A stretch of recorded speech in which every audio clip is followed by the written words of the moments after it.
시청자 여러분 안녕하십니까? VOA 모닝뉴스 시작합니다.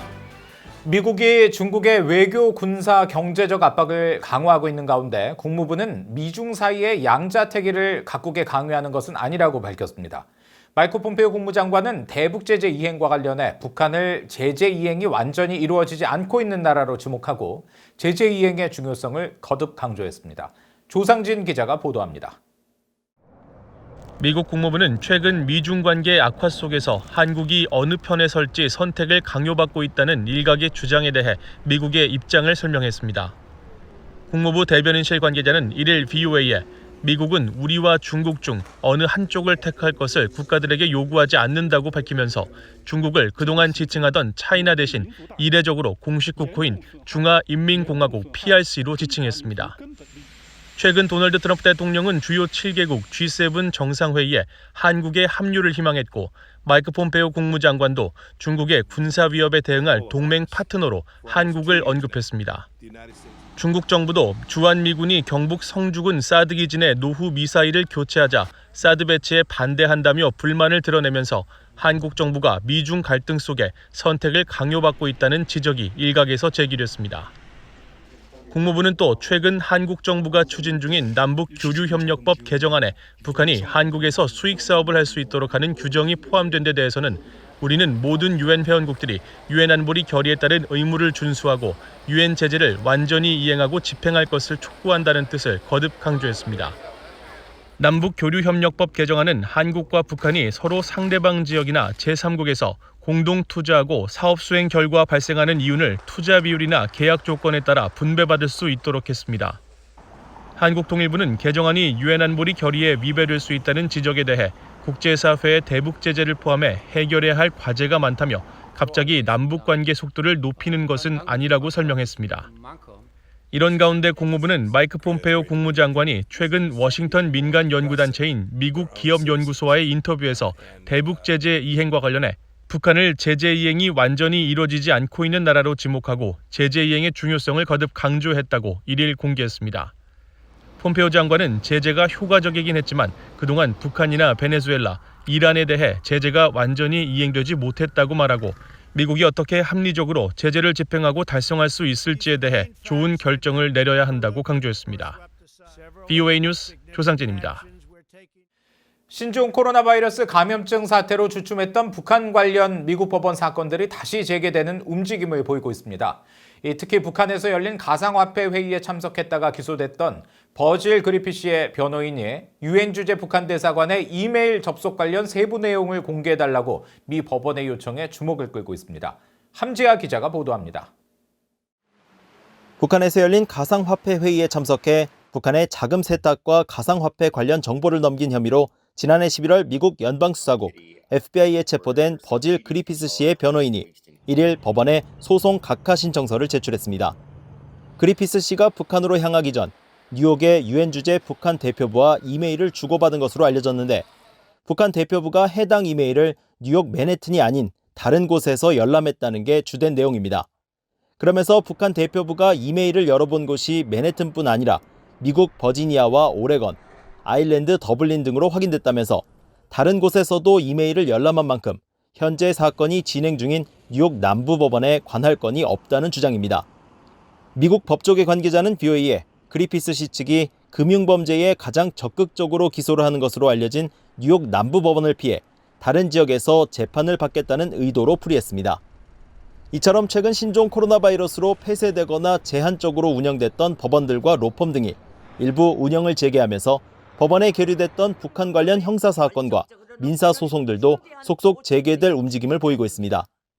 지난달 8일에는 오토 원벼의 부모가 북한 관련 자금 2,379만 달러를 보관 중이던 미국의 웰스파고와 JP모건 체이스, 뉴욕 멜론은행 등에 대한 보호명령 요청서를 제출해 승인받았습니다.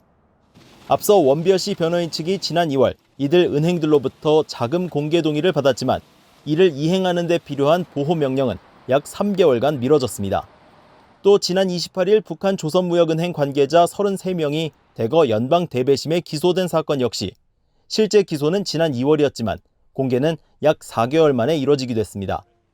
검사 출신 미국 변호사는 이런 사례로 볼 때 북한 관련 사건들이 다시 활기를 띠는 것을 보여준다며 미국 정부의 의지를 읽을 수 있는 대목이라고 평가했습니다.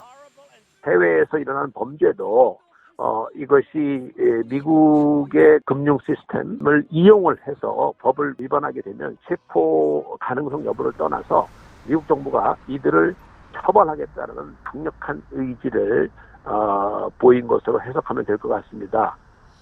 또 1960년대 북한에 억류됐다 풀려난 미 해군 정보함 푸에블로호 승조원들이 북한 정권을 상대로 제기한 민사소송의 최종 판결과 북한 해커들을 상대로 미국 기업 마이크로소프트가 제기한 소송도 신종 코로나 바이러스 여파로 재판이 미뤄져 왔지만 구체적 배상금 액수와 관련 조사가 사실상 마무리된 만큼 조만간 결론이 날 것으로 관측되고 있습니다.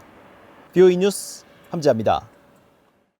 유엔 안전보장이사회 대북제재위원회 의장국인 독일이 신종 코로나 바이러스 사태 속에서 대북제재가 북한의 인도주의 상황을 악화시킨다는 주장에 대해 북한 인도주의 상황 악화의 전적인 책임은 김정은 정권에 있다고 지적했습니다. 유엔 주재 독일 대표부는 29일 자체 사회연결망 서비스 트위터에 제재가 북한 내 인도주의 상황에 해가 된다는 주장은 반박돼야 한다면서 북한 당국이 인도주의 접근을 제한하면서 제재의 인도주의적 영향에 대해 불평하는 것은 위선이며 유엔 안보리 회의에서 독일은 북한 정권이 인도주의 상황에 대한 전적인 책임이 있음을 명확히 밝힌 바 있다고 강조했습니다. 이는 앞서 유엔 주재 러시아 대표부가 지난 29일 안보리 화상회의 직후 트위터에 올린 글에 대한 논평으로 러시아 대표부는 국제사회의 대북 제재와 일부 국가의 독자 제재가 북한 주민들의 집단적 징벌 수단으로 작용하고 있다며 북한 내 식량과 의약품 공급 부족 사태를 거론하고 대북 제재를 비롯한 국제사회 제재를 해제할 것을 촉구한 바 있습니다. 이런 가운데 지난달 안보리 순회 의장국이었던 유엔 주재 에스토니아 대표부도 29일 트위터를 통해 러시아 측의 주장을 반박하면서 북한은 핵과 탄도미사일 프로그램 포기 조치에 실패해왔다면서 이런 상황 속에서 제재가 해제될 수는 없다고 지적했습니다. 미국 재무부는 북한 등 제재 대상 지역에 사는 민간인들에 대한 인도적 지원을 계속 지지하고 있으며 대북 인도 지원 단체들과도 지속적으로 협력하고 있다고 밝혔습니다. 미 재무부 대변인은 1일 기금 모금 사이트 고펀드미가 한인 단체인 미주 참여 포럼에 신종 코로나 관련 대북 지원 모금을 관련 법규에 따라 불허한 것과 관련한 VOA의 질문에 재무부 산하 해외 자산 통제실은 미국의 제재가 인도적 지원의 전달과 이전을 방해하지 않도록 하기 위해 폭넓은 제재 면제와 허가를 유지하고 있다고 설명했습니다. 또 해외 자산 통제실이 최근 북한 등 제재 대상 국가에 대한 인도주의 지원과 관련해 적절한 제재 면제와 예외, 허가에 대한 자세한 내용이 담긴 통합 지침 설명 자료를 제공하고 있다고 덧붙였습니다. 그러면서 해외 자산 통제실의 제재 면제나 허가를 받지 않은 거래의 경우에도 북한 지역 사회에 인도적 지원에 관심 있는 비정부 기구나 자선단체의 특정 면허 신청에 지속적으로 협력하고 있다고 강조했습니다. 유럽연합 EU가 북한의 국영항공사인 고려항공에 대해 10년 연속 유럽연합 회원국 내 운항 제한 항공사로 지정했습니다. 유럽연합 집행위원회는 2일 개정 발표한 EU 항공안전 목록에서 북한 고려항공의 유럽연합 영내 운항을 엄격히 제한하는 조치를 계속 유지한다면서 TU-204 항공기 2대를 제외한 모든 고려항공 항공기들은 앞으로 유럽연합 내 운항이 계속 금지된다고 밝혔습니다. 앞서 북한 고려항공은 안전기준 미충족 등의 이유로 2006년 유럽연합의 전면 운항 금지 항공사 명단에 올랐다가 러시아로부터 TU-204 항공기 2대를 도입한 이후 2010년 제한적으로 유럽연합 내 운항 가능 허가를 받았습니다. 그러나 유럽연합은 2016년 5월 발표한 독자 대북 제재를 통해 북한이 운용하는 항공기가 유럽연합 상공을 비행하거나 착륙 또는 이륙하지 못하도록 금지함으로써 사실상 북한 항공기의 유럽연합 운항은 전면 금지돼 있습니다. 이상으로 VOA 모닝뉴스를 마칩니다. 시청해주신 여러분 고맙습니다.